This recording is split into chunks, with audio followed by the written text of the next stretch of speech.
ناظرین، drama serial ڈائن کی آج کی قسط میں آپ نے دیکھا کہ شباب نہال کے اوپر بہت زیادہ اعتبار کرتی ہے اور اپنے بچے کی ذمہ داری اس کے اوپر سونپ دیتی ہے، لیکن اس کی نند فوزیہ کو یہ بات ہضم نہیں ہوتی اور وہ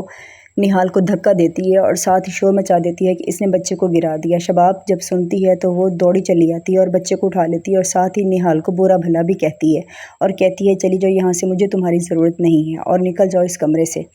شباب نہال کے اوپر بہت زیادہ غصہ ہوتی ہے۔ نہال رو کے باہر آ جاتی ہے اور پریشان ہوتی ہے کہ میں اب کیا کروں۔ اتنے میں زوار شاہ آتا ہے اور کہتا ہے پریشان مت ہو، ہنستی رہا کرو، تم ہنستی بھی اچھی لگتی ہو، میں شباب کو سمجھا لوں گا، وہ ہمارے بچے کے لیے بہت ہی زیادہ پوزیسو اور پریشان رہتی ہے، اس کے لیے تم فکر نہ کرو، تمہیں کچھ نہیں، کہیں جانے نہیں دوں گا، تم یہیں پہ رہو گی۔ ساتھ ہی وہ دیکھتی ہے کہ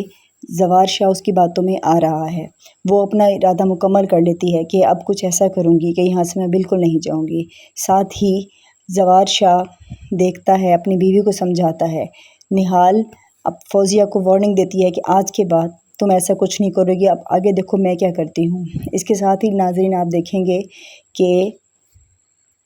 نہال کی ماں زوار شاہ کے گھر آتے ہیں، اس کو دھکے دے کے نکال دیا جاتا ہے، لیکن چوکیدار کو کہہ کے نہال اپنی ماں کو روک لیتی ہے اور کہتی ہے آپ پریشان نہ ہو ماں جی، وہ آپ کو کال کرے گی نہال، آپ پریشان نہ ہو۔ وہ کہتی ہے تو مجھے بالکل اپنی بیٹی جیسی لگتی ہو۔ نہال کہتی ہے آپ چلی جائیں، آپ پریشان نہ ہو۔ اس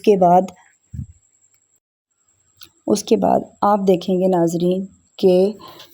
نہال جان بوجھ کر زوار شاہ سے ٹکراتی ہے اور زوار شاہ کہتا ہے کہ خیال رکھا کرو،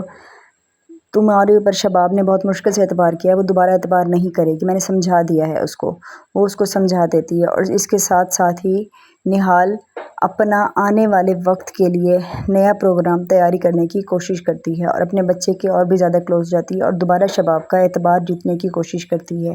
جس میں وہ کامیاب ہو جائے گی۔ ساتھ ہی نہال زوار شاہ کو اپنے حسن جادو میں پھنسانے کی کوشش کرتی ہے کہ یہ مکمل طور پر میرے اوپر اعتبار کرے اور میرے بغیر نہ رہ سکے، اور اس کی نندیں یہ بات نوٹ کرتی ہیں اور ان کی یہ کوشش ہوتی ہے کہ ہم بھابھی کو بتائیں کہ اس کو گھر سے نکالے، جبکہ اس کی نند فوزیہ کو تو بہت ہی کھڑکتی ہے نہال۔ اب آگے دیکھیے کیا ہوتا ہے۔